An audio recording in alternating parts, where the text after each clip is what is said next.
Tension is rising again in Nigeria as Southeast leaders increase pressure on President Bola Ahmed Tinubu over the continued detention of Nnamdi Kanu. The political temperature is slowly climbing, and the conversation is becoming louder across the country. Southeast political figures, traditional rulers, and lawmakers have stepped forward with renewed calls for intervention. Their message is simple but strong. They are asking the president to consider a political solution that could help reduce tension and improve national unity.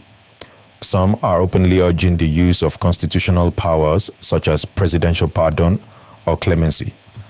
Others are calling for dialogue and reconciliation. What makes this moment significant is not just the request itself, but the coordination of voices.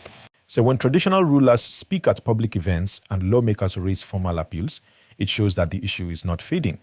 It remains a priority for many in the region. The presidency, however, continues to maintain a steady position. The government's message has been consistent. The matter remains within the legal system, and the judiciary must complete its work. This response emphasizes the importance of due process and institutional respect. Southeast leaders are saying that the continued detention of Nnamdi Kanu affects regional stability and public trust. They believe that resolving the matter politically could strengthen unity. On the other hand, the presidency is signaling that any resolution must follow the law and not appear to override judicial authority.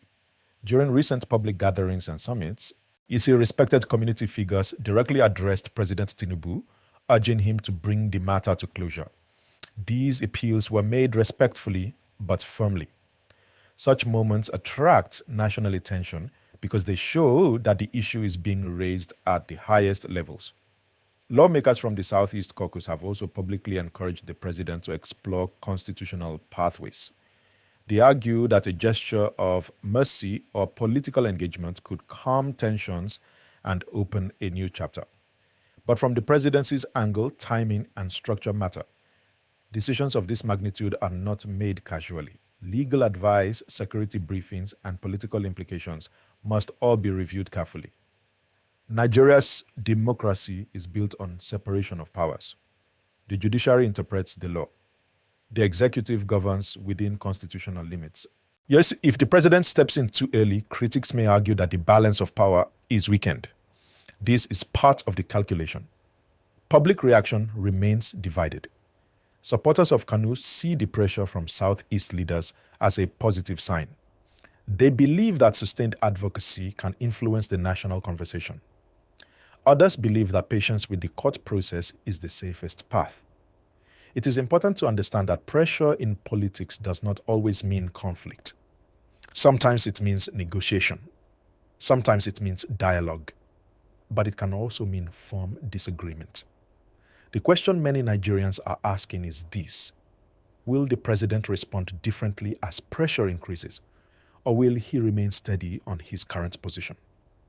So far, there has been no official announcement of pardon, no executive directive, and no sign of immediate release. The emphasis remains on the judicial process. However, political observers are watching closely. They understand that sustained regional appeals can shape national dialogue. Leaders often reassess situations when public mood shifts significantly.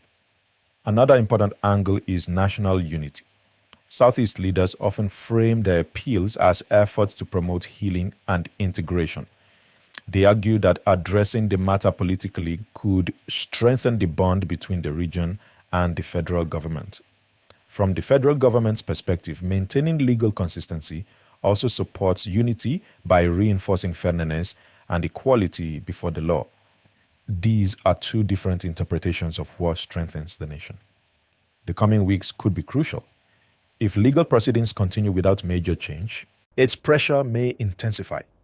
If court developments shift, the political conversation may also change. It is also possible that quiet consultations are happening behind closed doors.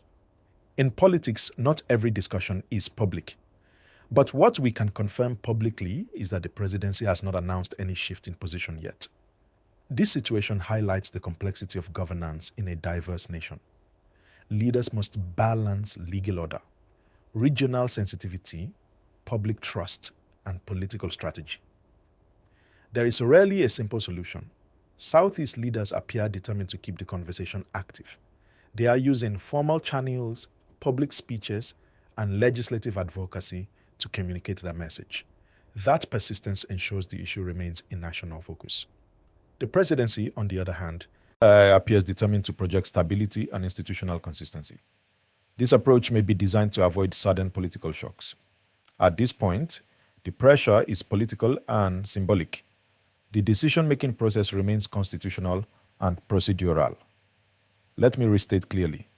Southeast leaders are increasing their calls for intervention or pardon. The presidency is maintaining respect for the judiciary and has not announced executive action. The situation remains dynamic. Please like this video and subscribe. It truly helps the channel grow